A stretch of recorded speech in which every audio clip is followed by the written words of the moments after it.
nombre del Padre, del Hijo, del Espíritu Santo. Amén. Dios te salve María, llena eres de gracia, el Señor es contigo, bendita eres entre todas las mujeres y bendito es el fruto de tu vientre Jesús. Santa María, Madre de Dios, ruega por nosotros los pecadores, ahora y en la hora de nuestra muerte. Amén. Gloria al Padre, gloria al Hijo y gloria al Espíritu Santo. Ave María Purísima. En el nombre del Padre, del Hijo, del Espíritu Santo. Amén. Bueno, pues vamos a continuar explorando esta obra del mejor filósofo católico de estos tiempos, Fabrice Ajax, y ahora vamos más bien a comenzar a partir de una afirmación, digamos, que sintetiza el primer punto que vamos a desarrollar, y es la siguiente. Ajax habla de la gran jugada doble, iglesia pequeña y mundo ateo, ¿no? Este es, digamos, como una de las proposiciones fundamentales que ahorita vamos a destacar. Por un lado, una iglesia pequeña, y por otro lado, un mundo ateo, ¿no? Esta es la doble jugada que ahorita vamos a analizar y que vamos a ir explorando. Y comienza Ajax recordándonos que el rey Salomón, en la dedicación del templo, acaba su gran plegaria con estas muy católicas palabras. Está citando el primer libro de los Reyes, capítulo 8, versículos 60 y 61. ¿Qué dice ahí el rey Salomón? Dice: para que todos los pueblos de la tierra sepan que Yahvé es Dios y no hay otro, y vuestros corazones estarán enteramente con Yahvé, nuestro Dios, para caminar según sus decretos y para guardar sus mandamientos como hoy. Este es, digamos, como el anuncio, ¿no? El anuncio de Salomón. Ahora, Ajax nos recuerda que esta universalidad de la que se habla puede acabar en idolatría, ¿no? Como advierte el mismo autor sagrado. Aparece en el primer libro de los Reyes, capítulo 11, versículos 1-8. ¿Qué ocurrió en este caso? Salomón amó a muchas mujeres extranjeras. Incluso se menciona que este sabio llegó a la cifra astronómica de 700 esposas y 300 concubinas. 1000 mujeres, ¿no? Y además se puso a seguir a Astarte, Milcón, Kemosh y muchos otros falsos dioses. Entonces vemos, proclama una universalidad, pero al mismo tiempo se deja llevar precisamente por una idolatría. En síntesis, tal parece que se quiere hacer ver o que todos los pueblos vengan al Eterno, y al final el Eterno se cambia por cualquier cosa. O sea, se invita a que todos vayan a Dios, y quizá a la mera hora cambiamos a Dios por lo que sea, ¿no? En este sentido, por cualquier ídolo. Entonces dice Ajax, este deseo de comunión se ahoga justamente con la codicia del comercio, y es un peligro real. Pero eso no impide que esto sea verdad, ¿no? Que vuestros corazones estén siempre con el Señor, en la medida en que el Señor no esté solo en vuestro pueblo. O sea, como si fuera nada más una propiedad privada, reservada a un determinado pueblo, sino en todos los pueblos de la tierra. Entonces, aquí lo que vemos, ¿no?, es que comienza a dibujarse lo que puede ser la estrategia del demonio con respecto al ateísmo. ¿Por qué? Porque una sociedad enteramente atea no es algo que le satisfaga por completo. Más bien, lo que él busca es que tras una cristiandad, él tiende a promover al mismo tiempo una sociedad secular, ¿no? Digamos, mayormente secularizada. Pero en medio de ella, que digamos, persista un pequeño número de cristianos, pero que se encierre en una especie de fariseísmo superior, que consiste en sentirse mejores a los demás, ¿no? En pocas palabras, que el cristiano o la pequeña iglesia se sienta como superior a los otros, a los que no pertenecen justamente a esta iglesia pequeña, ¿no? A un pequeño grupo de elegidos, y que además puedan incluso alegrarse de ser una minoría perseguida, ¿no? Cosa que no ocurriría precisamente dentro de este entorno mayor. Entonces, C.S. Lewis, por ejemplo, lo señaló de esta manera muy clara en una de sus obras maestras, que es Cartas del Diablo a su sobrino, que parece un libro extraordinario, ¿eh? Entonces, en este libro lo señala C.S. Lewis, que además escribió, como sabemos, las Crónicas de Narnia, lo siguiente. ¿Qué pasa? En ella, precisamente, un diablo jefe, ¿no?, divulga algunos sabios consejos para tentar a un demonio de segunda, a un inferior, ¿no? Un diablo jefe le va a dar consejos a un diablo inferior para tentar de manera perfecta. Y que de hecho le llama sobrino. ¿Por qué? Porque no le puede decir hermano. Acuérdense que para ellos la filiación, la vinculación es imposible, ¿no? Solo sobresale uno mismo. Entonces, su intención, precisamente con respecto a lo que acabamos de mencionar, es decir, a este pequeño número de cristianos, se explica con mucha finura. ¿Qué dice Lewis en esta obra? ¿No? Bueno, el diablo jefe dice: queremos que la iglesia siga siendo pequeña, no solo para que los menos hombres posibles aprendan a conocer al enemigo, sino sobre todo para que los que se vuelvan hacia él se coloquen en ese estado de exaltación enfermiza y de fariseísmo agresivo característicos de una sociedad secreta. Ese es el primer punto. Segundo, ¿qué podemos ver en este caso? Esta es la maquinación de Satán, que contenta tanto su envidia como su orgullo. La propagación del ateísmo, por un lado, que en efecto sumerge a los hombres en la ignorancia, y esto es lo primero que él busca, que en el mundo ateo, en efecto, se propague como una especie de cáncer mortífero la ignorancia, ¿no? Pero al mismo tiempo que perviva una especie de iglesia élite, un grupo pequeño de escogidos que tiendan al, digamos, como al sentimiento de superioridad, de ser precisamente considerados elegidos. Entonces, por una parte, promueve la ignorancia, pero por otro lado, también fomenta la arrogancia. Esta es la doble jugada. Esta es la doble jugada que, en efecto, el demonio, en este sentido, va promoviendo. Ahora, a estos cristianos, ¿no?, a su vez, el demonio los extravía con una doble táctica. Por una parte, los empuja a una especie de falsa interioridad, como si fueran realmente muy espirituales, muy dedicados, muy profundos, y también a una especie de exterioridad polémica, ¿no? O sea, que también, digamos, exteriormente causen escándalo. Muchas veces, a lo mejor, por la rectitud, ¿no?, indoblegable de su postura, o bien por su ortodoxia enfermiza, ¿no? El hecho de poner, como lo dijo al principio, bajo este fariseísmo desatado, una línea perfectamente clara entre lo correcto y lo incorrecto, entre lo puro y lo impuro. Entonces, y añade, ¿no?, Screwtape, que es el título de este demonio aconsejador. Por eso escribe en primer lugar: concentra la atención de tu protegido en su vida interior. Ahí, o sea, distráele de sus deberes más elementales para dirigir hacia las tareas más elevadas y más espirituales toda su vida. Es decir, la primera estrategia es que nosotros descuidemos las tareas más elementales, o sea, las más ordinarias, las más básicas, a favor supuestamente de una espiritualidad elevada. Por ejemplo, no atender a una persona que nos ha ido a buscar porque vamos corriendo a misa, y si no, llego tarde. Esa es la táctica satánica. Eso es justamente la táctica satánica. No atender una llamada de teléfono porque estoy meditando el Vía Crucis. Esa es la técnica satánica, por un lado. O sea, el hecho de suponer que para nosotros la espiritualidad interior o nuestra formación espiritual es todo. De tal manera que entonces atentemos de manera concreta contra la caridad. Precisamente la caridad encarnada que se va manifestando y presentando en los acontecimientos diarios de nuestra vida. Eso es por un lado, ¿no?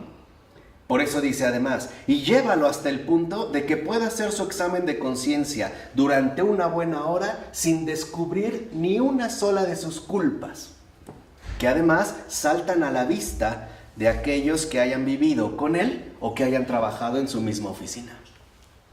Es decir, enceguéselo. Esto es el punto. Para llegar a la arrogancia, también hay que adquirir ceguera. Se empieza a autoobservar a sí mismo lo bueno que es, lo bueno que hace, la dedicación espiritual que lleva, lo cual lo desvirtúa y lo hace ciego para ver la verdad tal y como es. Ya no es capaz en este sentido de reconocerse. Por eso, en efecto, ya sabemos cómo el espíritu malo siempre es favorable a la espiritualidad. ¿Por qué? Porque atenta de manera directa contra la realidad de la encarnación. Es decir, dijimos, ¿no? El espíritu no es lo mismo que la espiritualidad. La espiritualidad es esta especie de ensimismamiento, ¿no? Autosatisfactor, que atenta precisamente contra la encarnación, que nos lleva a salir al encuentro de todas las situaciones reales de nuestra vida. Por eso, si lo vemos en el propio Jesús, no se la pasó encerrado en una especie de espiritualidad inaccesible. O sea, no vino para estar oculto. Literalmente vino para entrar en contacto con nosotros, a tal grado que hasta lo matamos, ¿no? O sea, tan se puso en nuestras manos que hasta lo matamos. O sea, en el sentido humano, en el sentido amplio. Esto es, digamos, muy delicado porque, por una parte, promueve la ceguera, ¿no? A través de una espiritualidad, pero también, por otro lado, promueve una especie de apostolado activista. Hacer muchas cosas, siempre que no brote precisamente de la caridad. Y cita también Ayash este otro fragmento de la obra de C.S. Lewis, donde dice: mientras conceda más importancia a las reuniones, a los panfletos, a la política, a los movimientos, a las causas y a las cruzadas, que a las oraciones, a los sacramentos y sobre todo al amor al prójimo, será de los nuestros. Y esto es verdad. ¿Por qué? Porque fácilmente nos saca de la misión concreta encarnada que se nos ha encomendado. Y añade, y cuanto más religioso sea, es decir, espiritual, con más seguridad nos va a pertenecer. Esta es la otra estrategia que utiliza así. Es decir, una ceguera ante la encarnación, por un lado, que nos conecta o nos pone en contacto directo con la realidad circundante, es decir, con nuestro entorno real, y por otro lado también una ceguera, como se afirma en el texto, una ceguera que parte del activismo, contra el apostolado. ¿Es activismo sin caridad? Claro. ¿Cuántas veces la gente siente deseos enormes de irse a ayudar a los necesitados de África, pero no es capaz de ayudar a los necesitados de su casa? ¿Cuánta gente tiene deseos de hacer un bien enorme en otros lados, pero es incapaz de hacer el bien que se le ofrece en las situaciones ordinarias? Y es por arrogancia. O bien porque considera que eso es muy poca cosa, o bien porque considera que él es capaz de hacer algo todavía mayor, algo todavía más grande. Entonces aquí podemos ver cómo en efecto la ceguera es justo lo que tiende el puente directo hacia la arrogancia, ¿no? Yo recuerdo una frase muy buena, una idea muy buena de John Henry Newman en uno de sus textos, donde decía: quizá no sería difícil para muchas personas ir un día a un hospital y tender 500 camas. Tal vez lo vería como una tarea difícil, pero se sentiría bien entusiasmado, ¿no? Porque es una obra grande, una obra buena. Pero quizá no está dispuesto a hacer su propia cama todos los días. A ella no. A ella no.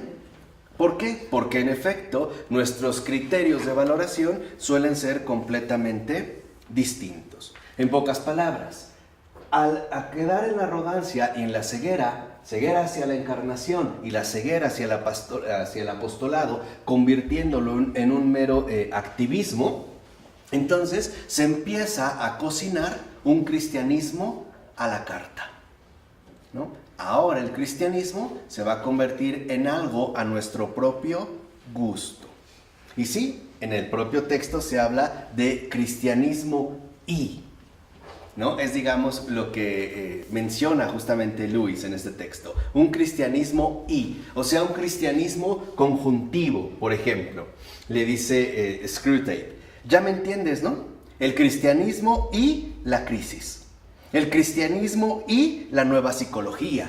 El cristianismo y el orden mundial. El cristianismo y la curación por la fe, el cristianismo y la investigación parapsicológica, el cristianismo y el vegetarianismo, el cristianismo y la reforma de la ortografía.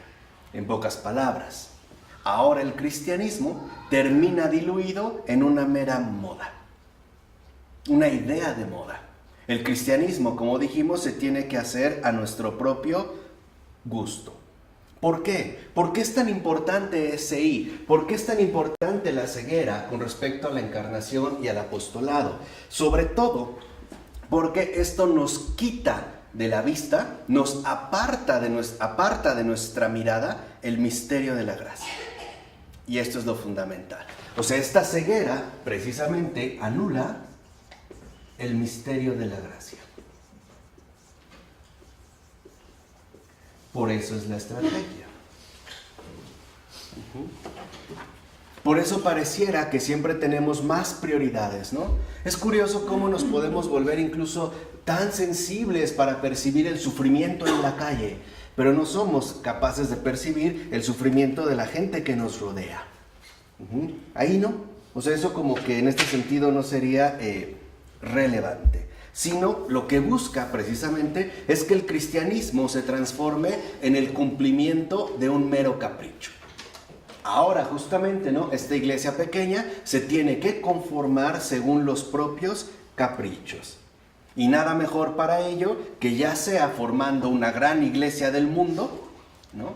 Como si Dios tuviera necesidad de ponerse de moda, o una iglesia pequeña de solo unos cuantos privilegiados, como si estuviera absolutamente necesitado del grupo de los elegidos, ¿no? Estas serían, digamos, como las dos tendencias en las que se va moviendo esta doble estrategia. ¿Queda claro? Por eso es muy importante que nosotros entendamos y no perdamos de vista que lo fundamental no es lo que hacemos, sino a quién obedecemos. Este es un punto fundamental. Lo importante no es lo que hacemos, es a quién obedecemos. ¿De dónde viene el impulso que nos lleva a hacer lo que hacemos? Eso es lo fundamental que tenemos que cuestionarnos para poder escapar a esta doble jugada. ¿Qué es lo que me está impulsando? ¿No será que más bien me impulsa una ceguera que omite o atenta contra la encarnación, como lo mencionamos, o una ceguera que precisamente atrofia el apostolado porque anula el misterio de la gracia y por lo tanto de la fidelidad? Este es el primer paso.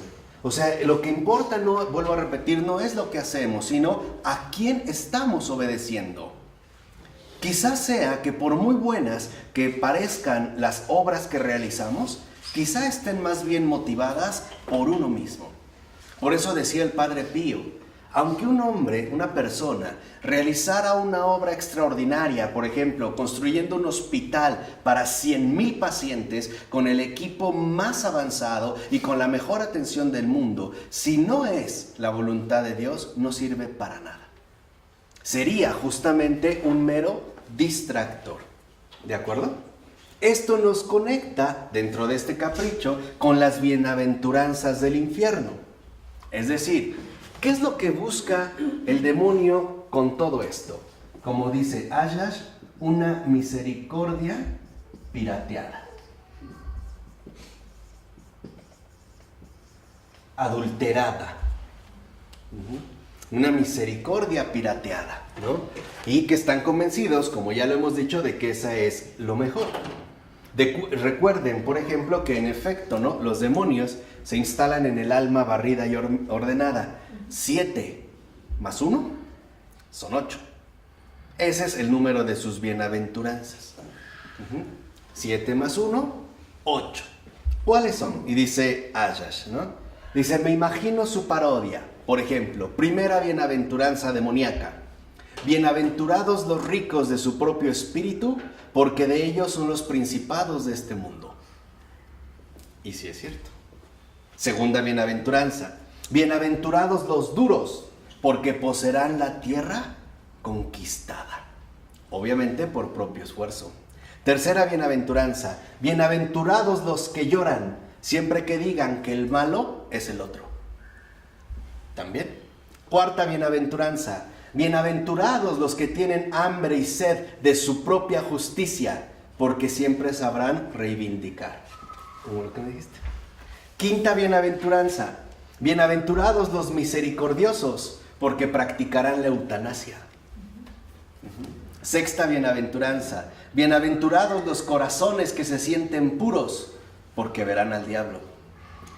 Siguiente bienaventuranza. Séptima. Bienaventurados los pacifistas, porque firmarán otros atentados como el de Múnich. Octava bienaventuranza. Bienaventurados los que se jactan de ser perseguidos y que se otorgan el derecho de perseguir a su vez, porque de ellos son los principados de este mundo. En pocas palabras, de acuerdo a estas 8 bienaventuranzas satánicas, se trata de parodiar, de caricaturizar al amor mismo. O sea, la estrategia satánica en ese sentido consiste precisamente en que no entendamos de qué trata el amor, a qué nos expone el amor, qué es realmente lo que el amor nos exige. Y el amor no exige una autorrealización, el amor exige una autoaniquilación. Dicho de otra manera, en el amor uno nunca gana. En el amor uno siempre pierde. ¿Por qué? Porque se entrega todo. Y sobre todo en el verdadero amor, en el amor que es uno pierde lo más importante, a sí mismo. Uno lo pierde realmente en este sentido todo. Por eso incluso podemos darnos cuenta cómo dentro de esta parodia, esta misericordia pirateada tiene todo menos amor. Eso es lo que él busca, un cristianismo sin amor, pero eso sí, saturado de actividades, saturado de pastorales, saturado de múltiples actividades devotas que han perdido su referencia concreta justamente al amor, como el irse de misiones, ¿no? Aprovechan estas fechas tan lindas, vamos de misión. ¿Qué no su misión está en el día con día, ahí donde te han colocado? Y no es de la misión precisamente del día con día, en tu casa, en tu oficina, con tus vecinos, con la gente que te rodea, donde te dan ganas de salir corriendo y renunciar a la primera. ¿No es de la misión de la que reniegas diariamente y te pesa y te molesta? ¿No preferirías, como decía el gran Carlos de Foucault, el ser humano está dispuesto a aceptarle cualquier cruz a Jesús, menos la suya? ¿No estarías dispuesto a decir, no, preferiría esto a lo que tengo? No, preferiría tener no sé qué a tener esto. Preferiría estar en no sé dónde a estar aquí. ¿No? Por muy difícil, por muy terrible que fuera. Esa es la evasión. Esa es justamente la distracción. Y eso es lo que no podemos permitir. Ahí donde el Señor nos ha colocado, ahí es, digamos, el centro fundamental de nuestra misión. Ahí está. ¿Incomoda? Sí. ¿Molesta? Sí. ¿Desespera? Sí. ¿Cansa? Sí. ¿Agobia? Sí. Porque ese es el camino estrecho. Entonces lo que se busca es una misericordia pirateada que lo único que hace, a final de cuentas, es ridiculizar el amor. Suponer que el amor tiene grandes proyectos de realización y que olvida el desgaste continuo de las miserias diarias. O sea, en pocas palabras, La estrategia satánica nos invita a perder de vista el realismo dramático del amor, engañándonos con supuestas obras enormes que de fondo, en efecto, están basadas, como mencionamos, en la ceguera que tiende el puente directo o es el elevador de acceso inmediato a la arrogancia. Como esos edificios cuyos elevadores dan directo al departamento, ¿no? Así está la ceguera. Una ceguera que lleva justamente a la arrogancia. ¿Vamos bien? Por eso a veces dice también Asher, ¿qué hacer entonces ante locuciones como las siguientes? Hacer el amor o hacer caridad, que tanto una como otra profanan el acto al pretender consagrarlo. Nosotros no hacemos el amor. Nosotros no hacemos caridad. Dice, porque es fuerte la tentación de rechazar la retórica del Dios manso y humilde de corazón y optar por ello mejor en un Dios terrible que nos invita a nosotros a la acción. Esta es la gran diferencia. Dicho de otra manera, la prioridad fundamental para el cristiano no es la acción, es la oración. Ese es su acto supremo. El acto supremo del cristiano, vuelvo a repetir, no es la acción, no es la planificación, es la oración y por lo tanto la contemplación. Es más, lo primero que se le tiene que desgastar al verdadero cristiano no es ni la cartera, ni los pies, ni la ropa. Lo primero que se le tiene que desgastar son sus rodillas. Eso es lo primero que se le tiene que desgastar. Porque el núcleo fundamental de la vida cristiana es, en principio, pasiva. El verdadero creyente no tiene iniciativa propia. No tiene iniciativa propia. El verdadero creyente no está preocupado en qué va a hacer, como si él consagrara esa acción. Más bien, el verdadero creyente está muy al tanto de qué va a hacer Dios, no él. ¿Qué va a hacer? Dicho de otra manera, el verdadero creyente no hace cosas, deja hacer a Dios todas las cosas. Incluso, en este sentido, en él mismo. ¿De acuerdo? ¿Vamos? ¿Vamos aquí? Entonces, justamente, ¿no? A Satán le gusta crear un adversario. ¿Quién es el adversario de Satán? Dios. Por eso le gusta hacerlo aparecer bajo la sola luz del Dios Irae. O bien con la sola fórmula del Dios Amor. En pocas palabras, o Dios nos lo presenta como totalmente malo, o Dios nos los presenta como estúpidamente bueno. Esa es la parodia. Esa es justamente la parodia. Como los que dicen, ¿ves que Dios es bueno? Pues me va a perdonar. Es tanto como decir, pues Dios es tan tonto, ¿no?, que no puede hacer otra cosa. O los que dicen, no, es que Dios no me va a perdonar, porque es tan, digamos, tan iracundo, tan terrible, que en efecto, pues no voy a alcanzar perdón. Entonces, en pocas palabras, ¿qué es realmente lo que busca en este sentido la estrategia satánica? Descristianizar. Y ese es el grave peligro de la Iglesia Católica contemporánea. De hecho, este es el grave peligro de la vida del creyente, la descristianización. Este es el peligro hacia el cual nos vemos expuestos. ¿Por qué? Porque en este sentido, por ejemplo, consiste en recuperar la compasión, pero para ahora volverla contra Cristo. Ahora, volverla contra Cristo. Se trata de una compasión de tripas sensibles contra la del corazón ardiente. Vean esta diferencia. Por ejemplo, esta compasión tergiversada, esta compasión satanizada es la que habría consistido en hacer abortar a María para ahorrarle y evitarle el repudio y a la vez ese hijo destinado a un suplicio monstruoso. Esa es la compasión de tripas sensibles. No es la compasión de mucha gente que dice, no, ¿para qué traemos más niños a sufrir a este mundo? ¿No es esta línea? O sea que ya se nota bastante arraigada en nuestra cultura contemporánea. Incluso, por ejemplo, si fue demasiado tarde para hacerle gran bien, pues entonces al menos darle a Jesús no el vinagre, sino un cóctel alucinante en Getsemaní. Para que la pase, ¿qué? Bien. En pocas palabras, descristianizar. De tal manera, como dice Ayash, en esta parodia nosotros terminamos cediendo a la amabilidad letal. Sí, pobrecito, que no sufra. Que no sufra. Eso es justo lo que dice el demonio. Que no sufra.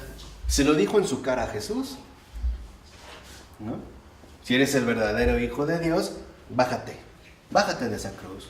Todo su empeño es que no sufra, que no sufra, que no sufra. No es justo el comentario que le hizo Pedro y por el cual lo reprendió tan duramente como no lo hizo ni siquiera con ningún fariseo. Cuando les empezó a decir ya abiertamente a los apóstoles lo que iba a padecer, lo que iba a sufrir. No, Pedro se lo lleva aparte y le dice, Señor, no permitas eso, ¿cómo es posible? O sea, no sufras. Y no le dice, ¿no? Apártate de mí, Satanás. Esto es algo importante porque hoy también nos vemos como sumamente acosados por esta especie de amabilidad letal. Creemos que estamos haciendo un bien y en realidad lo que estamos haciendo es ridiculizando al bien mismo. Estamos formando parte, ¿no?, de los partícipes de esta misericordia pirateada. Esta amabilidad letal que habla en nombre incluso de acabar con el sufrimiento, ¿no? Esta es, digamos, como la línea fuerte. Por otro lado, los católicos tradicionales también se prestan a este juego de la compasión, ¿no? De la compasión letal. O sea, que todo entonces se reduzca ahora a la lucha contra el aborto, pero que se olvide anunciar la gracia que salva al miserable, o sea, especialmente al que aborta o al que practica el aborto, lo cual regocija infinitamente al infierno. ¿Ven estas dos tendencias? Entonces ahora la lucha contra el aborto y el que aborta o promueve el aborto está condenado. ¿Dónde está eso? O sea, ¿por qué, digamos, se dan estas polarizaciones, ¿no? Digamos, dentro de esta línea? Por eso, como dice Ayash, para tocar el fondo de la fe demoníaca hay que afirmar que el diablo cree en su propia misericordia. Para él, esta es la misericordia. Y para muchos de nosotros, también. Por eso, para muchos de nosotros, la cruz es una locura o es el escándalo. ¿Cuántas veces decimos, pero ¿por qué tenemos que sufrir? Y no nos gusta. ¿Por qué tenemos que sufrir tanto? ¿O por qué los demás tienen que sufrir? ¿O por qué fulano o sutano tiene que sufrir? En este sentido, en pocas palabras, ¿no?, lo que hay en el demonio es un error afectivo y moral. Y se cita a Tomás de Aquino. Dice Santo Tomás de Aquino: es evidente que el diablo obró mal, pero no juzga que obrara mal, porque no comprende su culpa como un mal, sino que persevera en ella con espíritu obstinado. Esa es la ceguera diabólica. No considera que su culpa o su obrar sea realmente algo malo. Por el contrario, más bien sería algo enteramente bueno o benéfico para nosotros. Curiosamente comentaba algo con Adriana y aquí viene como anillo al dedo el caso de Jack el Destripador.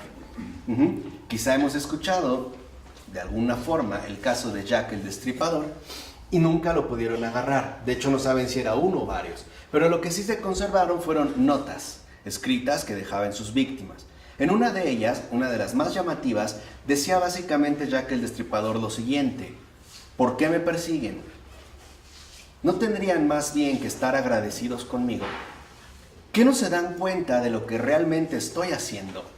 Se escandalizan porque mato un montón de mujeres que no son más que la basura y la escoria de esta sociedad enfermada por ellas. ¿Qué no se dan cuenta que esta escoria no solo promueve, ¿no?, la transmisión de enfermedades venéreas, sino que además invita a la infidelidad, al engaño y a la descomposición de esta sociedad? ¿No más bien tendrían que estar agradecidos conmigo en lugar de estarme persiguiendo? Pregunta, ¿suena o no seductor? ¿Sí? Es ya el grado de considerar que el mal no es un mal.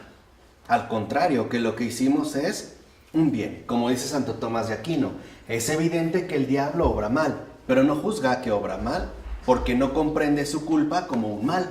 ¿Cuántas mujercitas consideran que el hecho de haber abortado es lo mejor que pudieron hacer? Porque nos echó a perder su vida, pudieron seguir adelante, le ahorraron al niño mucho sufrimiento, no tenían nada que ofrecerle, etc. ¿Cuántas veces no consideramos que el haber aplicado la eutanasia a un familiar también es lo mejor que pudimos hacer? Pobrecito, ya nada más estaba sufriendo. ¿Para qué lo queríamos así? ¿Para que nada más sufriera? No. O sea, lo que hacemos mal, ni siquiera consideremos que esté mal. Al contrario, podemos incluso estar convencidos de que eso ha sido lo mejor que hemos hecho en toda la vida. Hay gente que dice, y no me arrepiento, Claro, porque no lo ve como un mal. Ya incluso está tan insensibilizado que su amabilidad letal es, digamos, la única opción que tiene para evaluar todas las cosas que ocurren. ¿De acuerdo? Ahora, dice Ayash, atención, el demonio sabe que la verdad lo reprueba, pero prefiere su ficción. Y aquí está el punto de fondo, lo mismo con el ateísmo. Esta amabilidad letal es una ficción. Tan es una ficción que por eso hay debates interminables en términos bioéticos o llamados dilemas morales.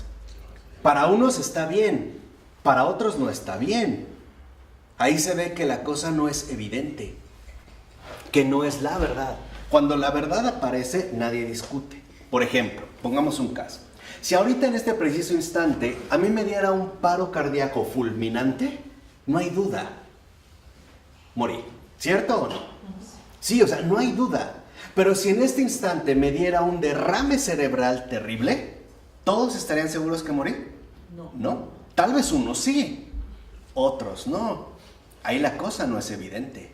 Por eso hay quienes dicen si sigue con vida, si no sigue con vida, o si estamos en estado vegetativo, ¿no? Con este truco lingüístico para despersonalizarnos cada vez más. Yo espero que ya pronto aparezca también diciéndonos que ahora también se puede llegar a un estado mineralicio, ¿no? Ya no solo vegetativo, sino mineralicio, ¿no? Ya somos nada. Ahí la cosa no está clara. Lo mismo ocurre aquí. El problema no es que es una ficción. El problema es que la preferimos porque es nuestra ficción. Y eso es lo que hace el demonio. El demonio sabe que la verdad lo reprueba, pero prefiere su ficción. ¿Por qué? Porque es suya, solo suya. Es decir, la ficción se transforma en apropiación. En realidad, lo sostengo porque es lo que yo pienso, lo que a mí me agrada, lo que estoy dispuesto o dispuesta a sostener. De tal manera que esta ficción, que es solo suya, lo vuelve en un absoluto solitario. Más solitario que cualquier cartujo. Más solitario que un trapense en la trapa. Por eso dice Ayash. Y cada tarde, ¿no?, lo encontramos recitando su Magnificat. ¿Cuál es? Proclama mi alma su propia grandeza. Se alegra mi espíritu en mí, mi propio Salvador.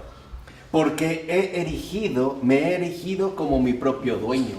Desde ahora me dirán autónomo todas las generaciones. Ese es su Magnificat. Pero ojo, no lo hace pensando que es un error, más bien considerando que esa es su verdad. Y esto es lo que le da fuerza precisamente a la apropiación. Es algo que hacemos absolutamente propio. Lo hacemos tan propio que consideramos que eso es lo único. Dicho de otra manera, la apropiación justo como subjetividad. Y nada más.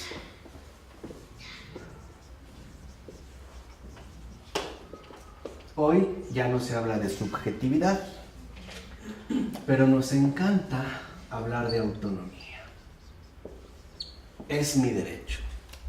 Por eso nos mandan tantos spots y comerciales diciéndonos que es tu derecho a pensar. Piensa tú, no dejes que nadie piense por ti. Esa es la ridiculez suprema de la supuestamente nueva reforma educativa, que de nueva no tiene nada. Tiene por lo menos 40 años de vil fracaso. No es absolutamente ni nueva ni benéfica. Pero aprende a discernir, aprende a aprender. Sí, pero no nos dicen lo importante, por ti mismo. Ese es el meollo del asunto. Eso es lo que nos espera en el próximo proyecto educativo, de aquí en adelante. Que cada quien piense lo que sea, con tal que lo haga por sí mismo. Porque eso es lo que engancha. Eso es lo que le da fuerza a la ficción. Que nadie te diga, que nadie te cuente. Por eso la historia al carajo. La filosofía ni se mencione. Todo lo que invite a pensar, prohibido. ¿No? A pensar como un proceso objetivo, no como un proceso individualizado. No, ahora la invitación es muy concreta. Piensa, pero por ti mismo, nada más. Eso es lo único justamente que debes de adquirir. En este sentido, lo que vemos es que, por ejemplo, el demonio y lo demoníaco pretende beber de un pozo que no ha recibido, pues solo le pertenece a él mismo. Y por lo tanto lo invita a estar fuera de la comunión con Dios y con los demás. Por lo tanto, a quedar reducido a su propia nada. Eso es el peligro de la autonomía. La autonomía, esta idea moderna, por eso les decía que era importante que leyeran, o incluso no lo había sugerido en algún momento que estudiáramos, este librito de Peter Schneewine que se llama La invención de la autonomía. Como esta invención de una idea moderna que ha sido catastrófica en general, porque es literalmente la autonomía el arma de anticomunión más potente de estos tiempos. La autonomía en realidad no es más que anticomunión.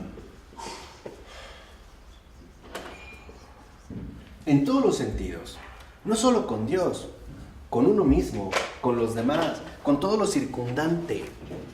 El quedar atrapado en la ficción de este yo invencible y autónomo, que nada ni nadie lo puede en este sentido detener. Por eso también se corre el riesgo de derivar hacia este abismo, ¿no? Donde lo único que aparece es la nada. Incluso se menciona un punto, ¿no? Es pues imitación de Dios sin Dios. O sea, una especie de misericordia negativa. Por ejemplo, ¿te duele el alma? Niega que existe el alma. ¿Te duele Dios? Niega el misterio de Dios.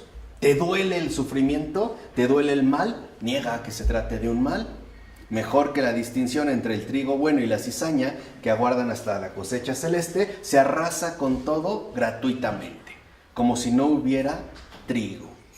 O sea, nos conformamos con consuelos al alcance de la mano, ¿no? Que uno se puede dar a sí mismo. Y entonces también nos autoconsolamos. Ya no necesitamos consolador. Lo único que necesitamos es, dijimos, hacer las cosas por nosotros mismos. Y por lo tanto, con el debido placer de haber tenido la iniciativa de la misericordia. Por eso insiste Ayash, esta misericordia negativa, imitación de Dios sin Dios, es una razón bastante buena para ir al infierno. Con eso, no se necesitaría más. Ni para qué crímenes, para qué actos que nos puedan escandalizar, ¿para qué? Lo importante es caer presas de este juego múltiple de las finas sutilezas, al grado de que la culpa no la vemos como culpa, al grado de que a lo bueno le llamaremos malo y a lo malo le llamaremos bueno, al grado de que a Dios le llamaremos yo y al yo le llamaremos Dios. Dentro de este juego dijimos de múltiples sutilezas. Y así, en efecto, ¿no? La nada también de cierta manera puede aparecer como un absoluto. Dios me ha creado sin que yo lo quiera, ¿no? Ah, vale. Entonces yo voy a hacer en revancha algo que Él no quiere. Viene como esta réplica, ¿no? Vengativa. La descreación posee negativo, dice una gratuidad semejante a la de la creación. O sea, la misericordia que aniquila la miseria por medio de la negación inmediata puede fascinar más, incluso, que la misericordia que transfigura la miseria con una gracia laboriosa. Y aquí hay dos puntos centrales. El primero, la verdadera, esta ficción, esta amabilidad letal, en realidad lo que promueve y en lo que se basa es en la aniquilación.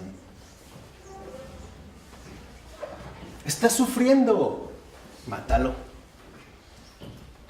Así de sencillo. Viene deforme, mátalo. Ya, aniquílalo.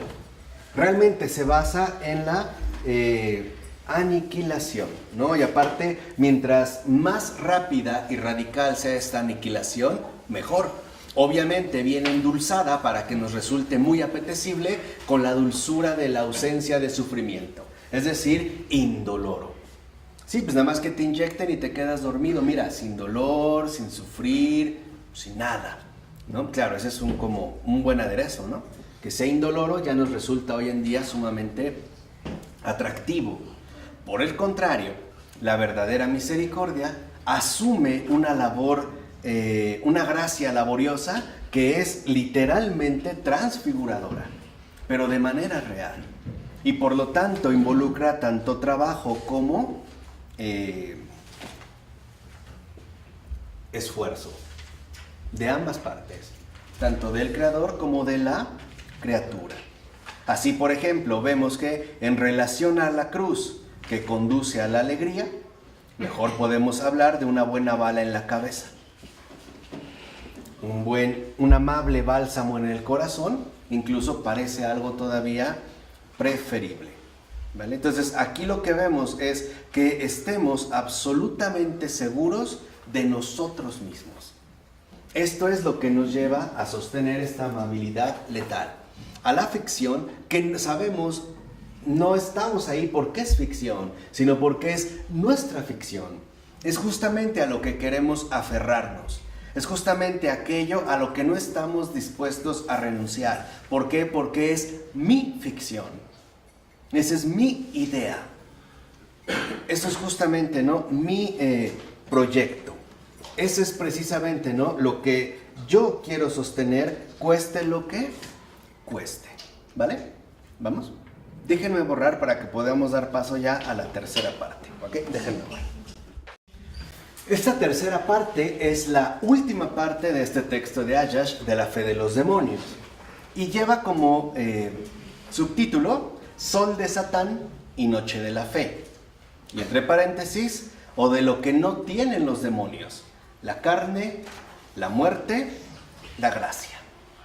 ¿Vale? Entonces, ya digamos es nuestra última fase, son las últimas lecciones que Ayash nos va a compartir en este extraordinario texto. Comienza afirmando lo siguiente: está prohibida, pues, a partir de ahora, toda concepción gnóstica de la redención, así como toda reducción carnal del pecado. Esta es la línea. O sea, ya no nos podemos mover en una especie de redención gnóstica, o sea, desencarnada, por una parte. Pero por otro lado, tampoco podemos culpabilizar de todo a la carne. O sea, como si el pecado estuviera precisamente en la carne. Y vamos a aclarar cada uno de los puntos. Primero, por concepción gnóstica, nos dice Fabrice, hay que entender la idea de que el conocimiento especulativo o una técnica de autodominio serían suficientes para salvarse. O sea, el pensar que por mucho estudiar o iluminar mi mente, ya, estoy salvado. O ejercitando una férrea disciplina de autodominio, o sea, siendo muy bueno, ya, también la hice, ¿no? Dice, lo cual conducirá siempre a reducir el pecado o a la ignorancia o a la debilidad.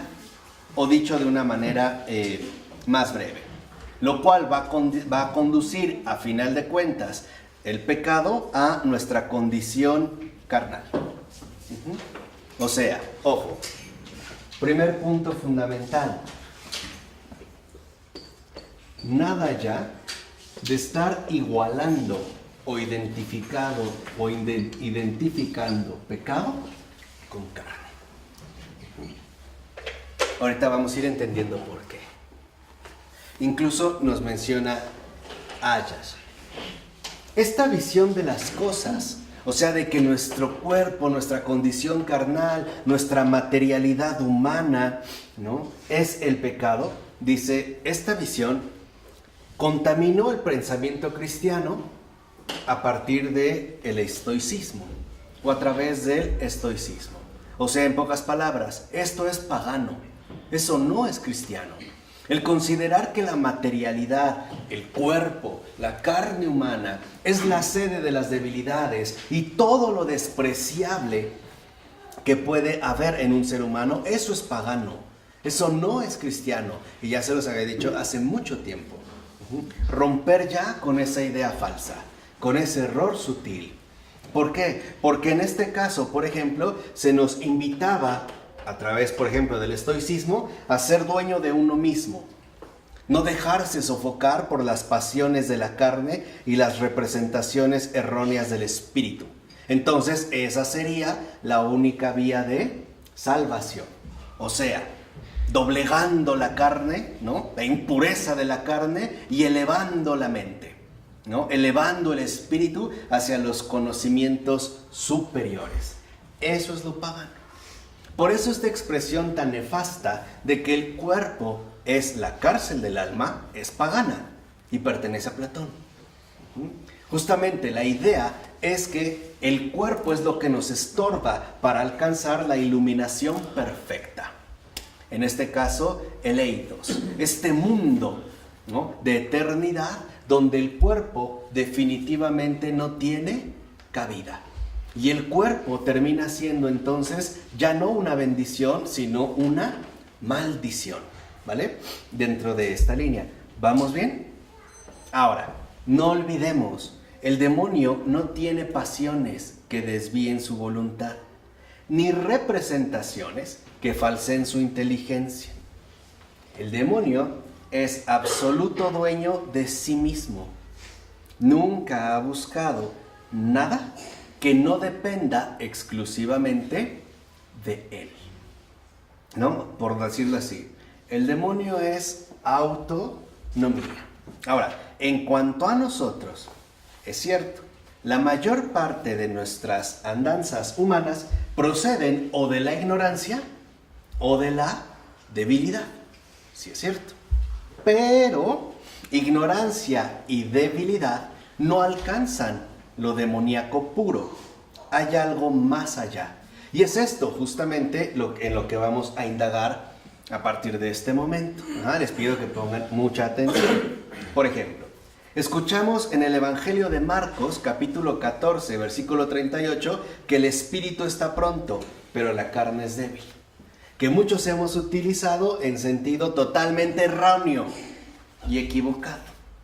Lo primero, esta frase de Jesús, que el espíritu está pronto, pero la carne es débil, no habla mal de la carne.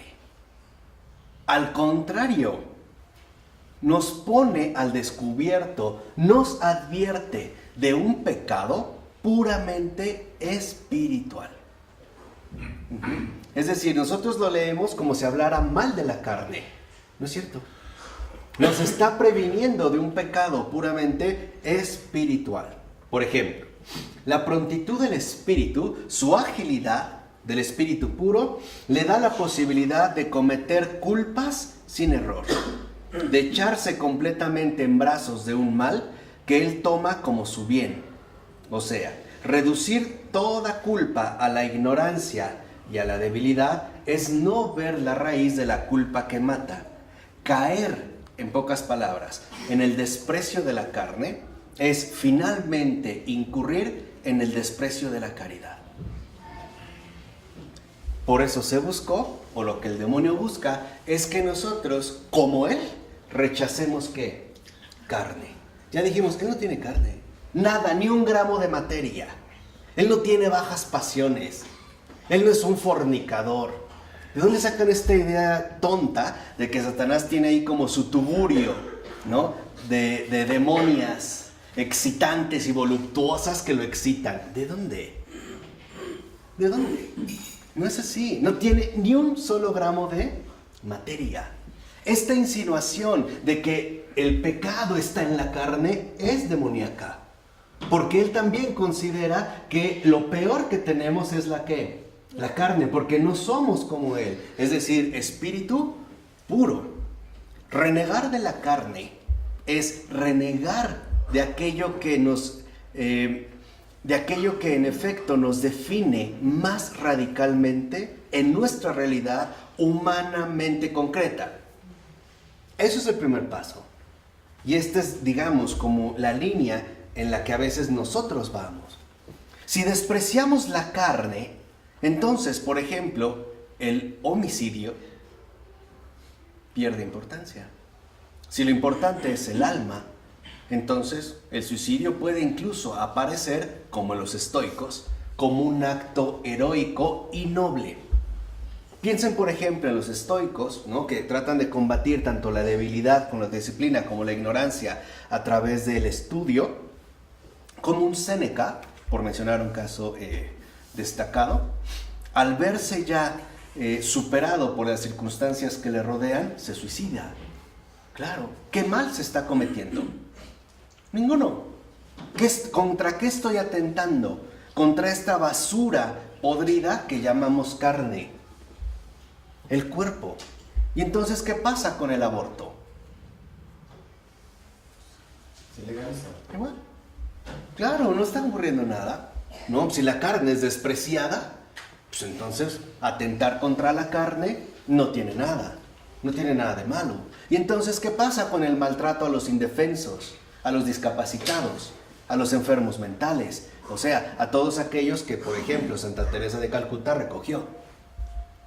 No sirven, ¿no? Son inservibles, no son espíritus en este sentido fuertes. Y eso es lo que el Señor nos está diciendo. Lo que nos está diciendo es, claro, el espíritu está pronto, pero la carne es débil. Por eso antes de eso dice, oren y velen. O sea, estén atentos. Lo que está diciendo es, la carne es débil. Es real. Esa es la carne. No tenemos por qué aspirar a una especie de superioridad espiritual que no nos corresponde. O sea, nos está diciendo, el espíritu está pronto, pero la carne es débil. O sea, el demonio es astuto. Ustedes son débiles, son humanos. Y eso no tiene absolutamente nada de malo. Es lo que está diciendo. Oren y velen. Ah, pero no. Hay gente que lo excusa para sus tonterías. Es que la carne es débil. O sea, como diciendo que es lo peor que tengo. Cuando es justo quizá lo contrario. Ahora, carne y caridad se parecen por dos razones. Justo, si lo ven, la carne no tiene identificación con el pecado. Pero sí, carne básicamente es igual a caridad. De hecho, vienen de la misma raíz. Tal vez aquí no se ve, pero en latín sí. Caridad, sabemos que en latín es caritas, ¿no? Deus caritas est. ¿Y cómo se dice carne en latín? Caro.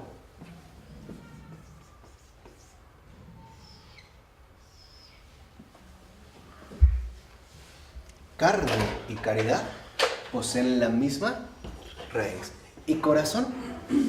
¿Cómo se dice en latín? No, es italiano. Cor. Es la misma que raíz. Nuestra carne, que, digamos, se encuentra ubicada en lo más profundo de nosotros, que es el corazón, en efecto, es la fuente viva de la caritas. En pocas palabras, no hay caridad sin, digamos, no hay verdadera caridad si se desprecia la carne. No hay verdadera caridad si se desprecia la carne.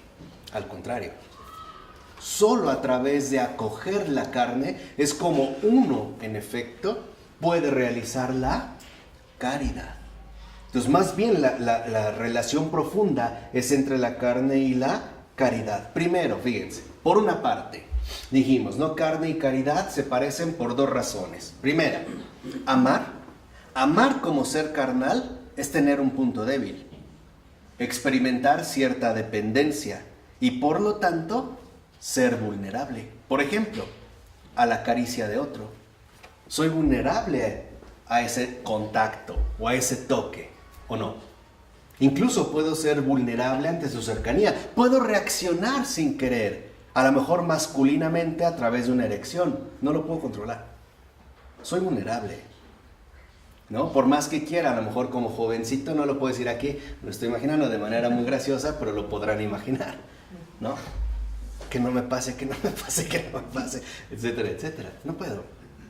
Sí, pero hay que aclarar también que vivirse, cuando se habla de vivir según la carne, que estamos diciendo vivir según el yo, que es diferente de la carne humana. Pero entonces no decimos carne, decimos yo. Sí, pero a veces decimos que vive según la carne, cuando en el sentido malo que se está viviendo según su yo, su egoísmo. Uh-huh. Sí, o sea, como un impulso. Se refiere la carne también, podrá tener la carne referencia, no a la carne, sino a la carne como egoísmo, soberbia. Hay que aclarar esto. Sí, o sea, bueno. Porque se usa en el cristianismo, se usa mucho claro, también. se usa, pero no correctamente siempre. Sí, por eso. Y se ha visto contaminado. O sea, hay una línea clara en el cristianismo, contaminada por el paganismo, que cuando habla de carne, inmediatamente lo asocia con pecado. Es más, pareciera que a fuerza para localizar el pecado hay que, digamos, como que atribuírselo a la carne. No, la verdad es más profunda. La verdad es que la primera asociación fundamental con respecto a la carne tiene que ver con la caridad. Lo otro, como dijimos, es un vestigio todavía de paganismo, que especialmente proviene del estoicismo, ¿no? Esta escuela que busca el autodominio y por lo tanto la exaltación interior, ¿no? La iluminación intelectual. Pero también es cierto que, por ejemplo, cuando se habla de carne en un sentido negativo, no se está hablando de nuestra realidad humanamente concreta, sino de este impulso metafísico que conduce a la autoafirmación. Ahí sí. Y entonces, ojo, la verdadera contraposición con respecto a la carne no es el pecado, sino el espíritu. Por eso San Pablo habla de la diferencia entre carne y espíritu, ¿no? Por ejemplo, mientras la carne busca autoafirmarse, el espíritu busca autodonarse. Son, por decirlo así, movimientos contrarios. O sea, lo primero que quiero que les quede muy muy claro es que carne y pecado no son sinónimos, ni tienen una relación inmediata. La relación inmediata con la carne tiene que ver con la caridad, ¿vale? Ese es como el primer punto. Ahora, ya vimos la primera razón, hay algo vulnerable. Por otro lado, tanto la carne como la caridad desbordan la simple claridad natural de la razón. En pocas palabras, ambas, tanto la carne como la caridad, exigen una moral que no es la del dominio, ni la del sometimiento. No, más bien exigen las dos, tanto la carne como la caridad. Su exigencia es la exigencia del sacrificio. En pocas palabras, de la donación, de la entrega.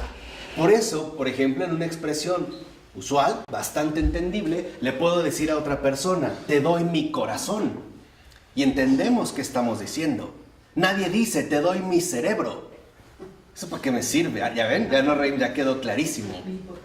¿no? Nadie, o sea, decimos te amo con todo mi corazón. Nadie dice te amo con todo mi cerebro o con toda mi iluminación intelectual. O sea, lo mandaríamos al carajo y nos reiríamos con toda razón. No tenemos nada que hacer ahí, ¿no? Hablarle a un manicomio para que se lo lleve, ya. O sea, no hay nada que hacer, se acabó. Pero esto tiene un sentido profundo. ¿Por qué? Porque también la carne y la caridad, en pocas palabras, están ligadas a una muerte. Están ligadas a una muerte. La primera, a una muerte física. La otra, a una muerte mística. Y eso implica cierto padecimiento. Es decir, el hecho de ser entregado a otro, para lo mejor y para lo peor.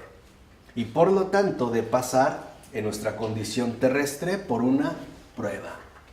Siempre es un riesgo. Amar es un riesgo. Por ejemplo, que tú ames mucho a otra persona no significa que la otra está obligada a corresponderte. Nunca, ¿eh? Y esto nos vuelve vulnerables. ¿Qué pasa cuando una persona simple y sencillamente nos ha dejado de amar, aún sin motivo? ¿Qué podemos hacer? ¿Qué puedo hacer con el envejecimiento y el deterioro de mi carne, de mi cuerpo? Nada. También siento su vulnerabilidad.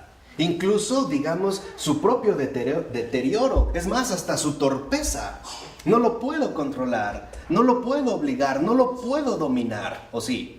No puedo dominar plenamente a mi cuerpo. Tampoco puedo dominar completamente la caridad. Ambas están ligadas por esta vulnerabilidad, por una entrega. Dijimos, en pocas palabras, por una muerte. En el caso de la carne, por una muerte física. En el caso de la caridad, por una muerte mística. En la caridad es esta muerte mística, darme cuenta que el otro es mucho más grande e importante que yo. Está, digamos, me desborda, no es algo que precisamente me supera. Aquí hay un punto crucial y esta muerte involucra un padecer. Si hay un padecer que duele, hay un sufrir. Cuando una vez dijimos, ¿no? Hay personas que dicen, es que amar duele. Sí, pero no es porque sea una especie de masoquismo autoinfligido. Es porque duele, porque es el alumbramiento para algo todavía mejor. Y esto es importante, esto no nos lo podemos ahorrar. En esta línea, digamos, fundamental, es en este sentido una prueba. El morir, el que el cuerpo muera, también es una prueba, ¿no? Es darnos a otro al que no podemos controlar. Lo mismo pasa en el amor. En el amor uno se entrega, pero uno no tiene la absoluta certeza de que uno va a ser correspondido. Puede ser que sí, pero también puede ser que no. Y hay que correr ese riesgo, ¿o no? De otra manera no sería amor, sería control. Es decir, sería una farsa. O bien sería una manipulación. ¿O qué? Porque yo te mantengo, ¿estás obligada a amarme? Porque soy el hombre más atractivo del mundo, ¿estás obligada a amarme? Porque tenemos hijos, porque llevamos 40 años viviendo juntos.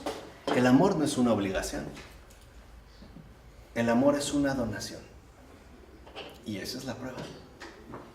Esa es la línea. O sea, finalmente, nuestra carne y caridad, en tanto muerte física y mística, también involucran un riesgo. Es darlo todo. Es darlo todo. Sin control, sin medida. De una manera incluso, vamos a decirlo así, desmedida.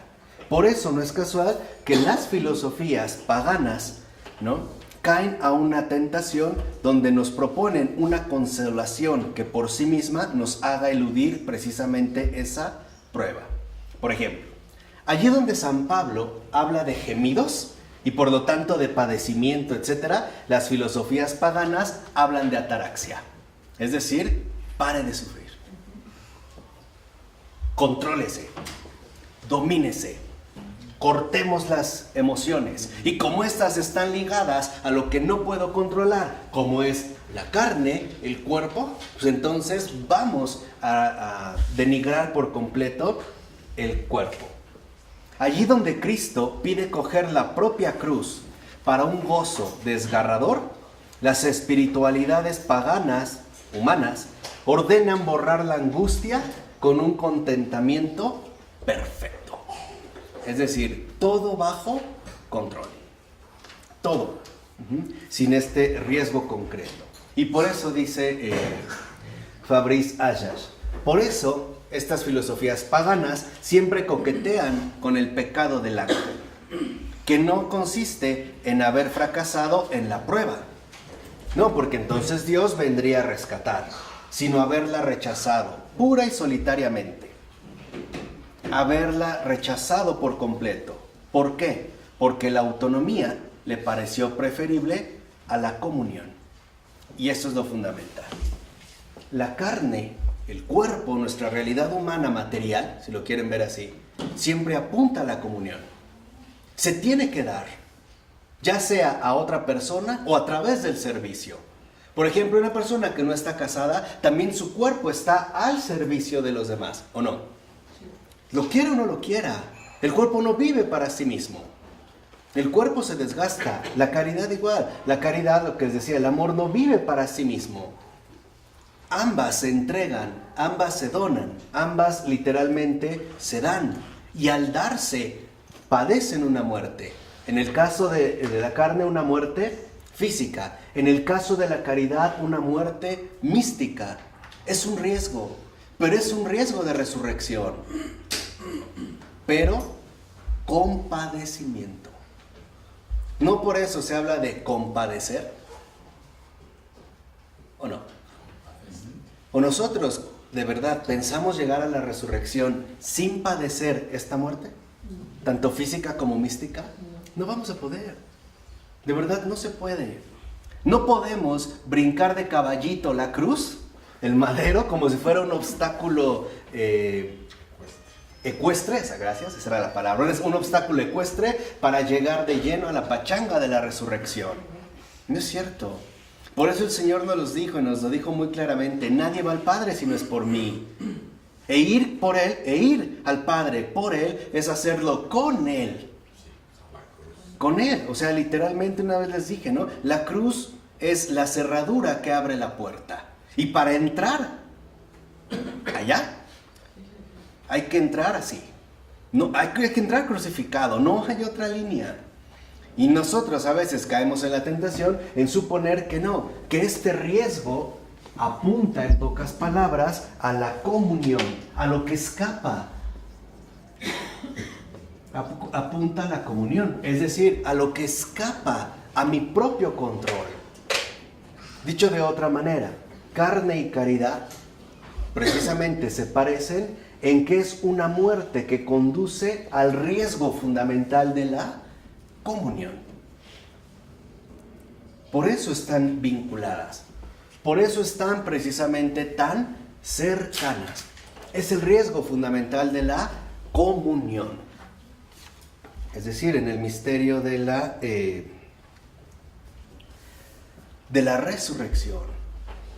Y esto es algo vital, porque sí tenemos todavía como mucho rastro de contaminaciones paganas, no en el sentido peyorativo, en el sentido realista, de que no corresponden con lo cristiano. Se los dije hace un momento, un grave peligro que atravesamos es la descristianización. Por ello no es casual que, por ejemplo, Joseph Ratzinger hablara, entre muchos otros, de que vivimos una era neopagana. Hay un texto de Ratzinger muy bueno, una serie de artículos, no precisamente un libro, sino una serie de artículos que abordan este tema que así se llama, la era neopagana. En este sentido somos neopaganos, no porque no creamos en Dios, no por ello, sino porque estamos siendo partícipes de esta descristianización que nos impide, les vuelvo a repetir, la comunión con la verdad. ¿Cuántos de nosotros no estamos literalmente, satisfechos con la autonomía, pero no estamos ya dispuestos a la comunión? Y no es eso lo que quiere el demonio. ¿No es eso justo lo que quiere impedir? Porque Dios quiere comulgar con nosotros. ¿Solo espiritualmente? No. Entonces, ¿para qué dejó la Eucaristía? ¿O no la Eucaristía no también es un acto carnal? ¿No también es un contacto corporal o no? ¿Que llega hasta las entrañas? ¿No también, en pocas palabras, para comulgar con Cristo hay que disponer del cuerpo? ¿O basta con la comunión espiritual?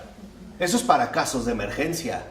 Si estás en pecado y no puedes, bueno, comulga espiritualmente, sí, pero vas y te confiesas, no te quedas en eso.